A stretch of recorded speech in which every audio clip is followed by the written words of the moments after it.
Silakan duduk. Apa kabar? Baik, Ibu. Sehat? Sehat, Ibu. Puji Tuhan, Anda dan saya dalam keadaan sehat saja untuk kita mulai pelajaran di hari ini. Pelajaran yang sebentar kita akan belajar adalah keluhuran manusia sebagai citra Allah. Sebelum masuk pada pelajaran lebih lanjut, kita mau mengecek kehadiran kalian. Semua hadir? Hadir, Ibu. Sebagai rasa syukur kita kepada Tuhan yang Maha Kuasa karena Dia boleh berkenan mengumpulkan kita lagi di tempat ini, kita patut bersyukur. Sebagai ungkapan rasa syukur, kita mulai doa untuk memulai pelajaran kita di hari ini. Saya mempersilakan salah satu teman maju ke depan untuk memimpin kita dalam doa.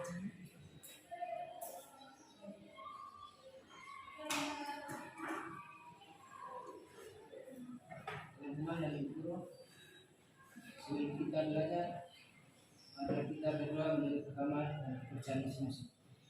Berdoa dengan nama Bapa, Dan Putra dan Roh Kudus. Amin.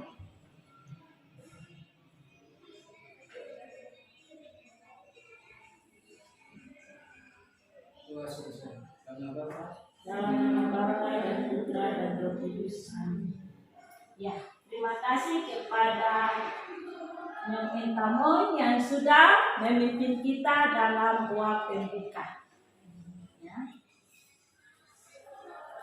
Anak-anak sekalian, sebelum kita masuk pada pelajaran lebih jauh, Ibu mau bertanya, kenapa terjadi kekerasan dalam kehidupan manusia?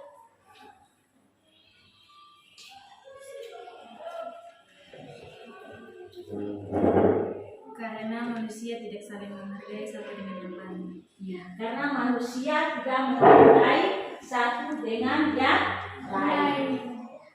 Dalam pelajaran ini, pada akhir pelajaran nanti kalian diharapkan mampu menganalisa alasan munculnya tindakan diskriminasi dan sikap fanatisme dalam hidup manusia. Merumuskan ajaran gereja dalam buku-buku dokumen gereja tentang yang mengajarkan tentang keluhuran martabat manusia sebagai citra Allah. Merumuskan ajaran kitab suci tentang keluhuran manusia sebagai citra Allah. Ya, terjadi kekerasan dalam kehidupan manusia karena ada sikap diskriminasi dan sikap fanatisme. Dalam pelajaran yang lalu kita telah belajar tentang makhluk yang unik, ya, unik berarti satu. Dalam pelajaran ini agak sedikit berbeda. Kita akan belajar bagaimana keunikan kita itu kita wujud nyatakan kepada sesama yang merupakan gambaran dan citra Allah sendiri. Karena kita diciptakan segambar dan secitra dengan Allah. Kata citra pasti anak-anak sudah pahami atau belum. Kata citra itu berarti gambaran. Gambaran. Saya kasih contoh, misalnya gambaran kita dan ibu kita. Menunjukkan bahwa kita sama dengan ibu kita. Tapi tidak semua yang kita miliki sama. Tapi ada kesamaan sedikit dengan ibu kita. Juga dengan orang lain. Ya. Dan itu menunjukkan bahwa Allah yang menciptakan kita juga ini segambar dan secitra dengan Allah. Ya. Tetapi kenapa masih ditemukan kasus-kasus pelanggaran terhadap martabat manusia? Sudah diciptakan segambar dan secitra dengan Allah, tetapi masih ada orang yang berkelahi, masih ada orang yang menindas orang lain, memperlakukan orang lain dengan tidak baik.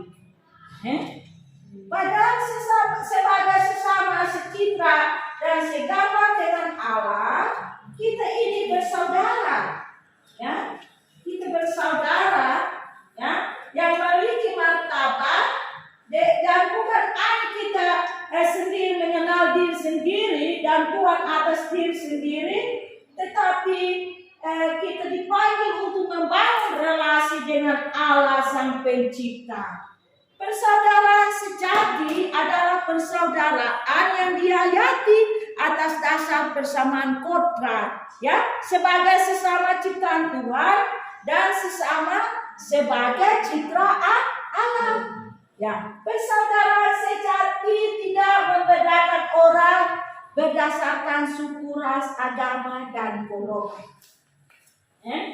Dalam kitab Kejadian 1 ayat 26 dikisahkan, berfirmanlah Allah, baiklah kita menjadikan manusia bergambar dan citra kita supaya mereka berkuasa atas ikan-ikan di laut dan burung-burung di udara, atas segala ternak dan atas binatang yang melata di muka bumi ini. Maka Allah menciptakan manusia menurut gambar dan citranya. Ya.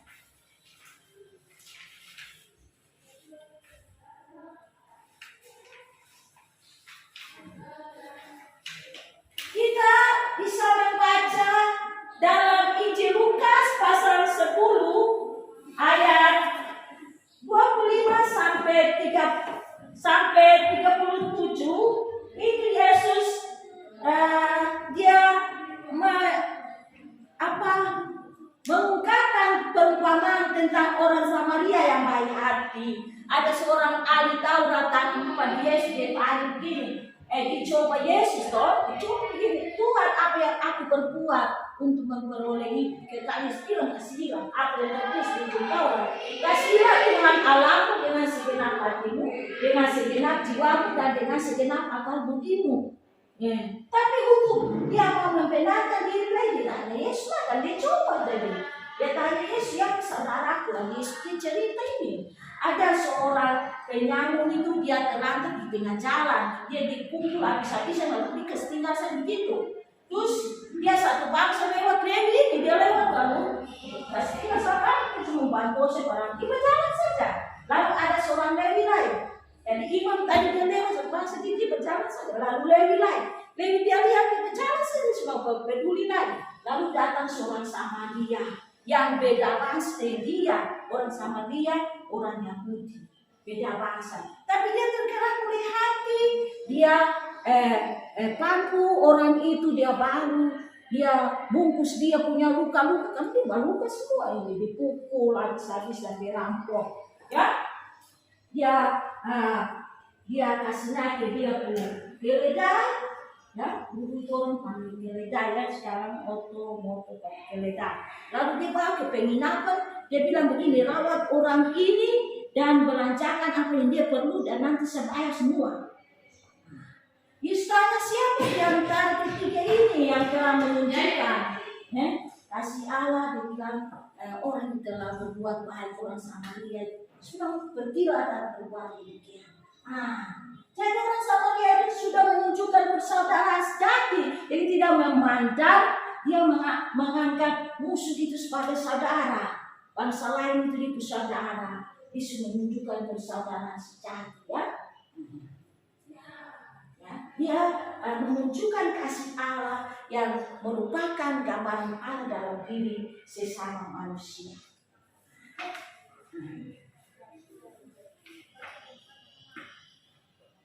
Jadi sebagai sesama citra Allah, kita harus saling mengasihi.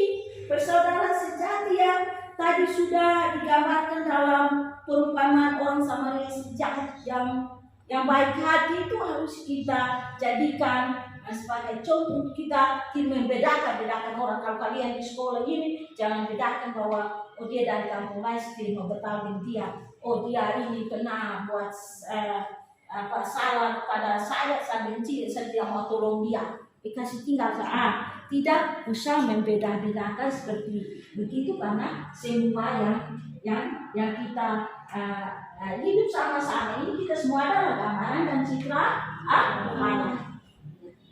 Anak-anak sekalian, yang demikian materi yang dibawakan, dan siapa yang belum mengerti akan materi ini itu bisa memberi waktu untuk bertanya. Siapa yang mau bertanya, Ibu bersilakan untuk bertanya. Nona?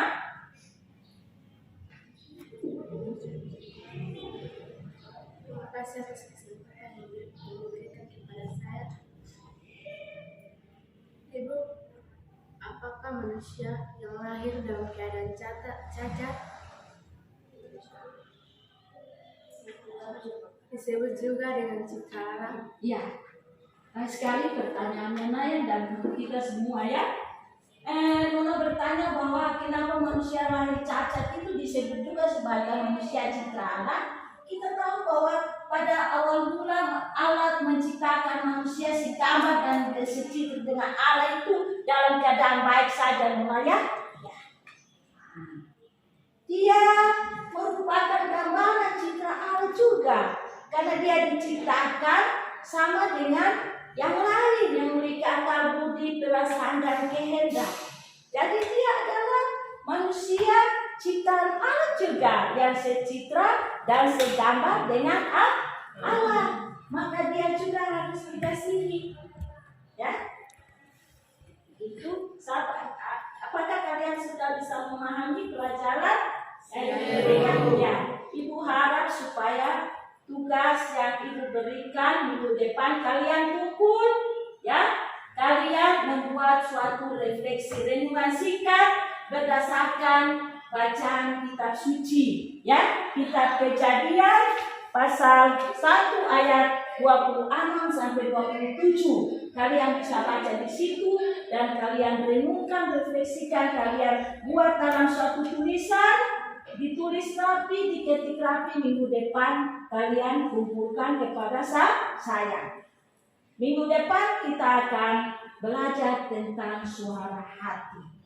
Ya, Ibu ingatkan sekali lagi untuk tugas-tugas, harap supaya dikumpulkan pada minggu depan. Kita mempersilakan teman untuk membacakan hasil kelompok yang sudah tadi kalian kerjakan bersama-sama. Kepada teman kelompok ini, Ibu persilakan untuk membacakan hasil kelompoknya.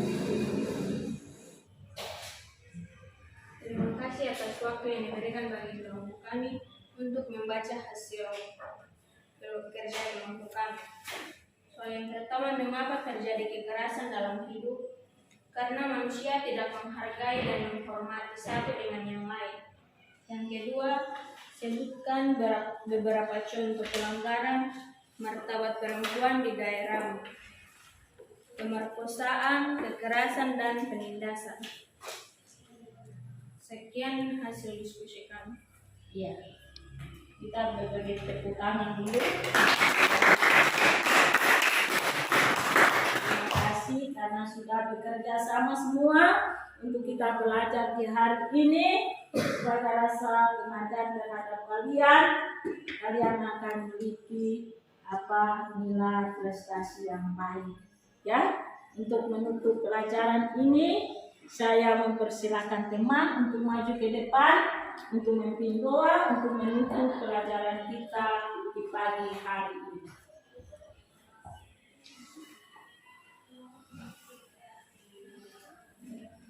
Teman yang dihidup sekalian, kita untuk pelajaran di hari ini, marilah kita berdoa dengan kamar dan percaya masing-masing. Berdoa dimulai. Karena Bapa Dalam nama Bapa dan Putra dan Roh Kudus. Amin.